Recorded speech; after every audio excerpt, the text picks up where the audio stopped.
So, why did I spend 30-ish hours in darkness? I think what comes to mind is really three reasons. One was to mark the transition, both from 2024 to 2025, from taking medication to not taking medication, and just stepping into a new identity. The second reason is just exploring this healing medicine of darkness and solitude and this kind of shamanic thing.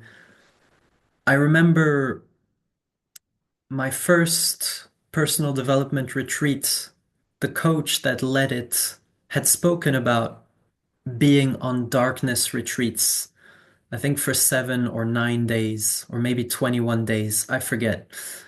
But either way, something that never happens in day-to-day life. And not only can we access altered states of consciousness through these kind of practices, but out of those states and out of those rituals come insights and spiritual connection and healing.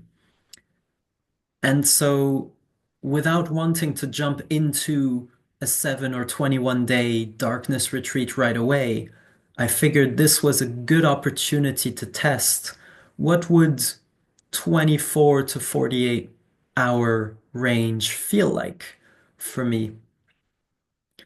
And then the third reason was really that um, self-inquiry and spiritual connection piece.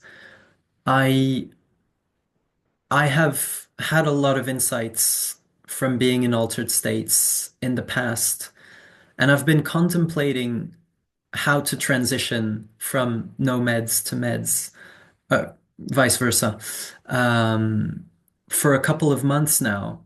And it wasn't really until I read a particular article, I forgot the name of the woman, but this woman writes about her experience in a 7 day darkness retreat in the US.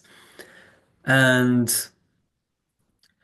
she writes in there that she accessed parts of herself that she did not know were possible to access and came to insights that were really, really transcendental, deep, powerful, life-changing kind of insights and experiences and feelings. And she also relates the experience itself to psychedelics in the sense that after however many days in darkness, she says the brain started releasing DMT, which is the active psychedelic component of ayahuasca. Um, Now, I knew that we released DMT naturally, but it's in such small quantities we don't notice it, and I don't know when we do it. Um, but if darkness is a trigger for it, I connected to the fact that there must be some kind of spiritual, mystical explanation to this that definitely piqued my curiosity, to say the least, because I have known and heard of many miraculous ayahuasca stories. Um, yeah, that's a whole other topic. But if the medicine is within and it just takes certain kind of practice to be able to access this kind of medicine, then yeah, all the more reason for me to be curious and experiment.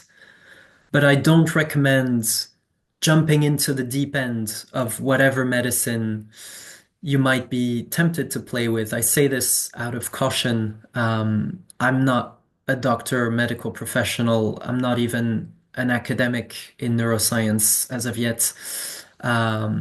But I I know that I have had the kind of personality type that likes to jump into the deep end and try the big thing before baby steps.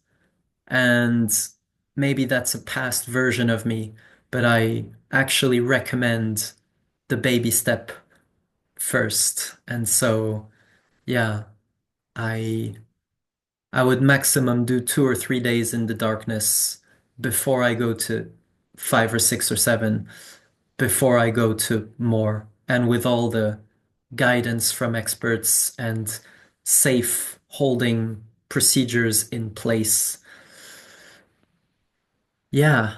Um, in the next one, I'll talk a little bit more about the insights that I got out of this experience, which is probably, yeah, the best piece, I would say.